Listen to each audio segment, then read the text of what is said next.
through traffic, magbalit tayo. Balit. Magbalit tayo, magbalit. Magbalit tayo. Ayan na. Nagpipicture na yung mga Filipina. Ayan.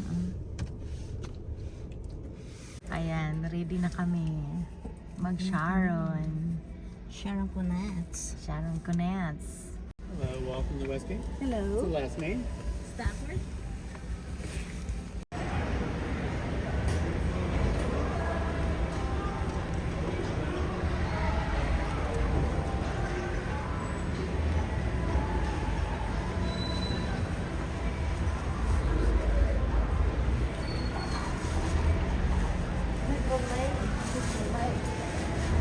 So see.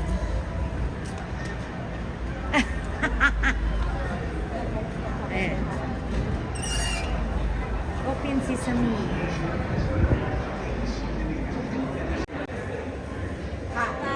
Where is the Sharon Kunets show?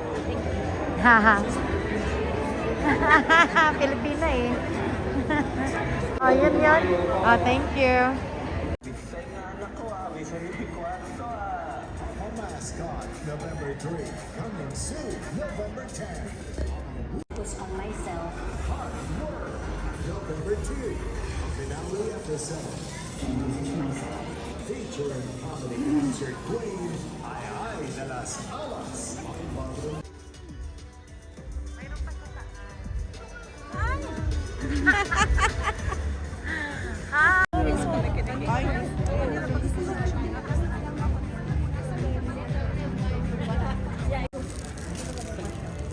May lipstick ako, no? Magkano yung t-shirt? 20. May nabigyan niya. Okay po. Yung ganyan po. 20 din. Lahat yata. 20 isa. 20 po. Ito may kasama daw na lipstick. Kailan po ang ano May namin? kasamang lipstick? Opo, libro po. Sige, isa sa akin. Isa, libro? Libro. Libro at saka.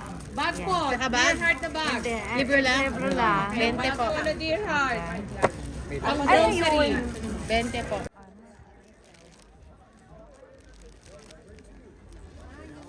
Di ba? Para ano, balik na naman. Sana dalawa yung binigay sa lipstick. Ay, Dapat tatlo. Ilang binili mo? Tatlo? hindi. Doon sa kabila, walang lipstick ata eh. Ay, oo, bakit isa lang yung sa akin? Dahil ano. Di ba? Ayan. One for me, one for my husband. One, that number. Yeah. Picture. But now, yeah, but Asa pa nag-park ng bali mo?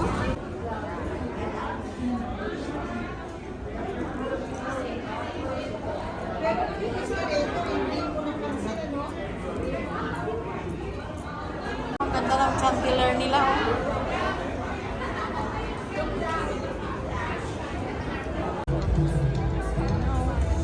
Provide Bank of America.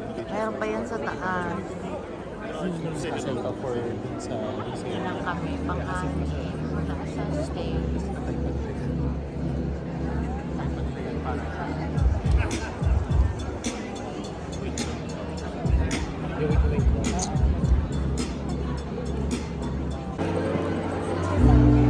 Ingay ka agad eh. Akala ko nandyan. Akala ko ngayon nandyan na eh. Picture pa lang pinapakita eh. Sigawan na kaagad eh.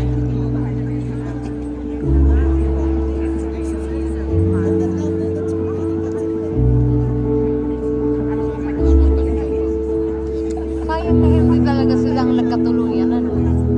I mean, nagkatuluyan My naman talaga. personal relationship with Sharon from the day she was born. I was there. I took care of her because she would sing my songs, and if I have visitors, I will put her on top of the table just because I'm so proud of her. It came to a point that I had to talk to my Ate Elaine, her mom, and this came from my heart. I said, Ate, if you will give Sharon to me, I'll take care of her like my only daughter. I'm willing not to get married at all.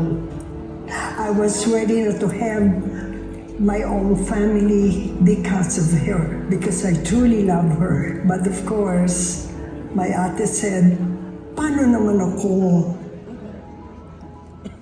Noong 1981, was the time na kami ni Mina Salvador, yung aking partner at may bahay, kinausap kami ni Mayor Cuneta kung pwedeng alagaan namin yung kanyang minamahal na anak na Sharon Cuneta dahil yung boses niya napakaganda. Medyo hindi pa siya nabibigyan ng isang kanta na medyo dramatic. Pinatawag ko yung kompositor na si kaibigan kong makalit, si George Canseco. Ginawa naman ni paring George ng magandang kanta. Yun ay ginamit na theme song sa isang pelikula. And the magic of Sharon and Gabby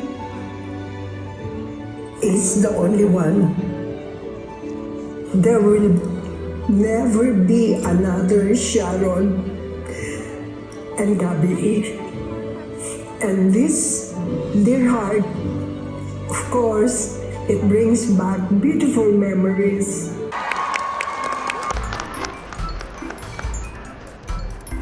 Hindi ba wala?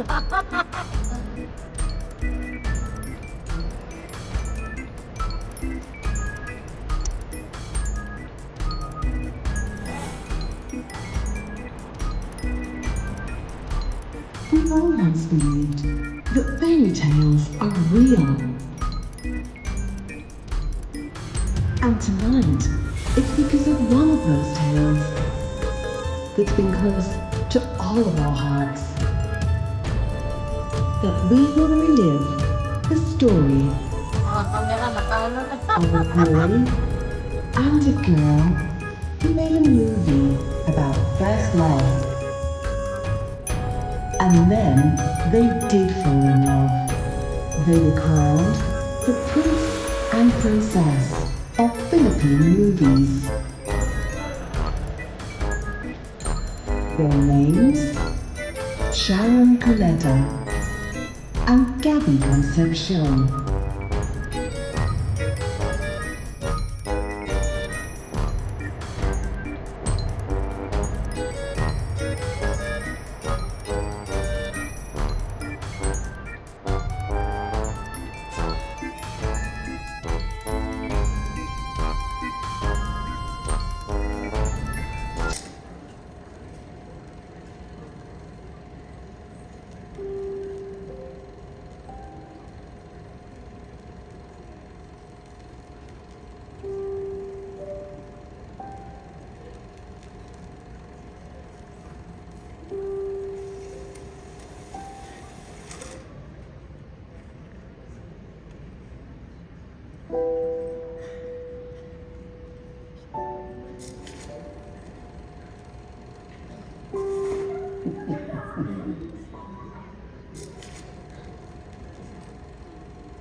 So very, very long ago, but at the same time, like it was just yesterday. Brings back memories. Kung makakabalik lang tayo sa nakaraan. I became emotional because I saw our innocence, our youth, when everything was simple and true. Kung nagkakilala kami sa Dear Heart. After Dear Heart, meron siyang ginawa, meron din akong ginawa. It was so funny because they asked me, who would you like your leading man to be? And I said, anybody but Gabby Concepcion. Because I didn't know him and it was very unfair to him, but I thought, kasi mestizo. And then, PSL lagi, nagkasama kami ulit. And then, tuloy-tuloy na. It was towards the end of Dear Heart that we realized we had something. Then, syempre, ligaw na. And then, it was during dubbing, post-production, when we were dubbing, putting our voices to our scenes in MPL Studios in Parañaque. And then I said, I answered him to become his girlfriend on June 26, 1981. I remember that.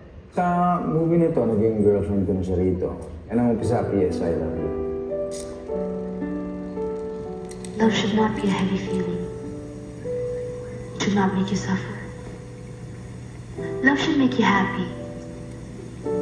It's a smile in the heart. It makes you come alive. Love makes you want to fly. You know. Yeah, well, that line is it's applicable for, of course, a relationship. It would be nice if that we can carry that on till the day we die. And during these days, I felt like a princess and that I was going to live a fairy tale. Because all throughout my childhood, I felt like I was living in a fairy tale. So I really thought it would never end, that I would find my Prince Charming, and I did. And then, of course, things changed. So, yeah, brought back all those long-forgotten memories. Dito kami naging close because of the movies that we did. If it was not for work, sa tingin ko, hindi magiging kami. Pero it was because of work that made us have time together. And that's what brought us to all the history that we see right now.